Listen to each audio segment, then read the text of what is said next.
इस ब्लॉग की शुरुआत होती है चिनवाड़ी विलेज की रात से।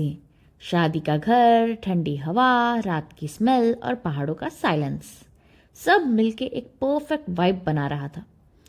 रिलेटिव्स एक एक करके पहाड़ के रास्ते चढ़ के आ रहे थे। उनमें एक वार्मथ थी, एक अपनापन।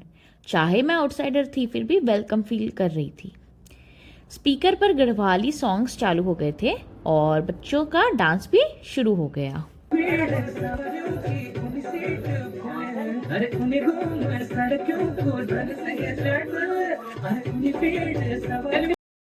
तो सारन्या और श्रेय तो सीधे शुरू हो गए, शादी के एक बड़े बर्तन के अंदर घुस गए।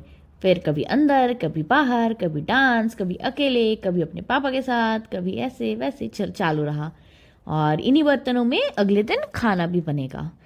दोनों बैठकर मस्त हंस रहे थे, खेल रहे थे। उनकी इनोसेंस देखकर ना पूरी रात की थकान ही चली गई थी।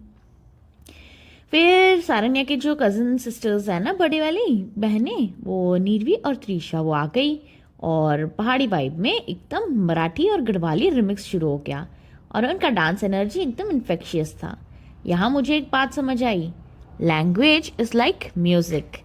अगर कोई लैंग्वेज अपने दम पर पहाड़ों तक पहुँच सकती है, तो दुनिया में किसी लैंग्वेज को फोर्स करने की ज़रूरत ही नहीं है। जो होता है ब्यूटीफुल होता है, वो खुद स्प्रेड हो जाता है। उसमें पॉलिटिक्स की तो कोई भी ज़रूरत ही नहीं होती है। माझी चाचणी तू माझी चाचणी तुझा समर्थक उद्या पण आज मी बोलले लोकेश मी ती बोलले आज मी म्हणू नको म्हणे इम्रान हाशमी माथ्याची टिकली पैंजण बांगडी हिऱ्याची अंगठी मारुती कार भी चांदीचं सांगण सोन्याचं गंटन करेन गिफ्ट। फिर सुबह सुबह हम धुमाकोट गए। वहाँ हवा फ्रेश, लाइट सॉफ्ट और रास्ता एकदम क्वाइट। अनूप अपने बचपन के फ्रूट्स हमें दिखाता, ये का फल है, ये वो है, ऐसे करके, और टेस्ट कराते रहता। उसकी एक्साइटमेंट देखकर मुझे लगा कि पहाड़ मेमोरीज को लाइव रखते हैं।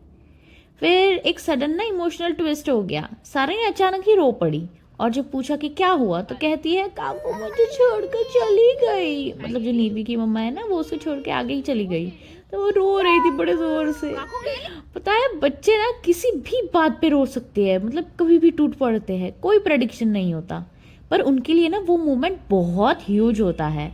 हम उसके पीछे दौड़ रहे थे, थोड़ा हंस रहे थे, थोड़ा समझ रहे थे। फिर हमने काफ़ी सारे फ़ोटोज़ क्लिक किए, थोड़ी मस्ती हुई, थोड़ी बॉन्डिंग। पूरे पहाड़ का सेंस ऑफ फ्रीडम वापस आ गया।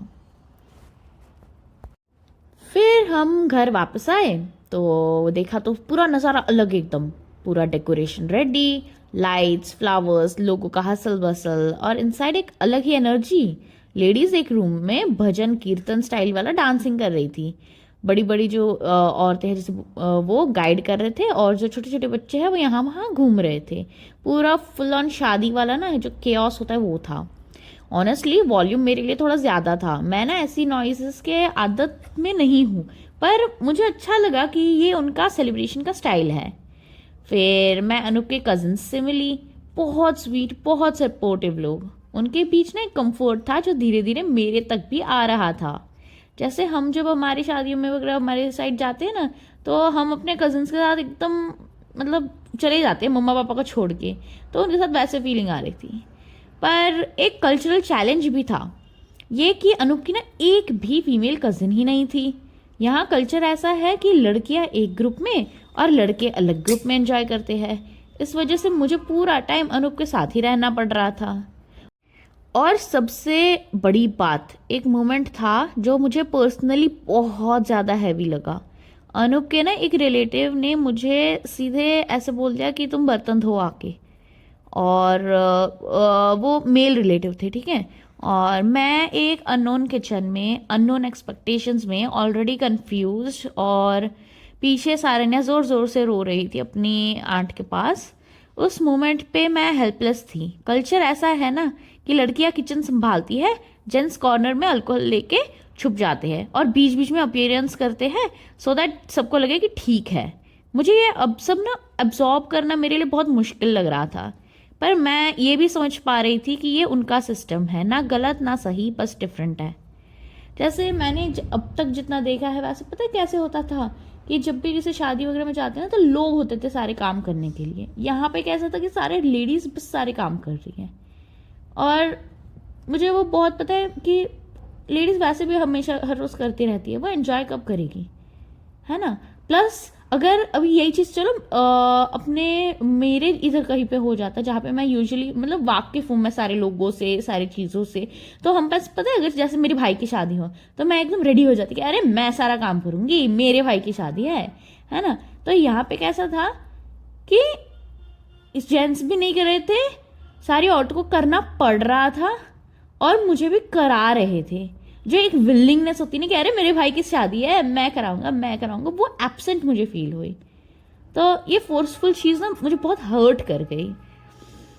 एनीवेज वो सबसे ज़्यादा इसमें जो हर्टफुल था वो था कि सारे ने ना पीछे रोए जा रहे थे और मैं खुद बर्तन धोते धोते रोने लग गई थी। तो एज अ पर्सन मैं जो चाहती थी वो ये था कि जैसे ना मैं एज फर्स्ट टाइम पहले बार बहू बन के यहाँ पे आई हुई हूँ, तो थोड़ा सा ना मुझे स्पेस दे ताकि ना मैं अपनापन फील कर सकूँ। पर अपनेपन के लिए जो तरीके थे ना वो मेरे लिए बहुत ही हॉरिफाइंग रहे। और मतलब इस बाकी लोगों के लिए ये नॉर्मल होगा पर मेरे लिए ये सब एकदम ज़्यादा ही न्यू था। Being a rebel, being a first child of my family, ऐसा पता ही होगा हर लड़की को जो अपनी फैमिली में ना फर्स्ट चाइल्ड रहती है वो बोल सकती है, उसे आवाज़ कर सकती है। यहाँ पे ना क्या होता है कि हमें ना चुप रहना पड़ता है, हमें ऑब्जर्व करना पड़ता है, हमें देखना सोचना पड़ता है कि हम ये कहेंगे तो कुछ हो नहीं जाए वगैरह, ऐसा बहुत सारी चीज़ें। फिर धीरे धीरे करके जब ये थोड़ा सा अनूप ने अपने कजिन्स के साथ बैठा के फ्री टाइम दिया तो फिर वापस से मेरे जो इमोशंस है वो नॉर्मल होने लग गए, मैं साइलेंट हो गई फिर से। और मतलब एक होता है ना कि कोई जगह हमें पसंद ना आए या फिर कोई बुली करे तो ऐसा लगता है मैं यहाँ से चली जाऊँ, भी निकल जाऊँ, तो वापस सब सही होने लगा। बस यही था आज का vlog. Beautiful moments, warm people, strong culture, unfiltered simplicity, पर साथ ही साथ यहाँ पे कल्चरल मिसअंडरस्टैंडिंग भी थी, मिसकम्युनिकेशन था, काफ़ी सारे इमोशनल मोमेंट्स थे, गुस्सा, उदासी, फिर यहाँ पे एकदम वो आउटसाइडर वाली फीलिंग, बहुत कुछ। पर फिर भी धीरे धीरे मैं ग्रो कर रही थी, अपने इंट्रोवर्टेडनेस को मैं कहीं दूर छोड़ के आ रही थी, बस ट्राई कर रही थी कि मैं भी सबकी तरह एक्सट्रोवर्ट बन जाऊँ। और इस ट्रिप ने मुझे पहाड़ों जैसे स्ट्रांग बनाने की कोशिश ज़रूर की, पर मैं अभी तक तो नहीं बनी हूँ, शायद धीरे धीरे मैं अभी बन जाऊँ, स्लोली स्टडीली नेचुरली। और अगले ब्लॉग में मैं दिखाऊंगी आपको कि यहाँ का जो कल्चरल डांस है वो कैसा रहा और उसमें क्या क्या होता है और बहुत कुछ। तब तक के लिए बाय बाय। Bye bye.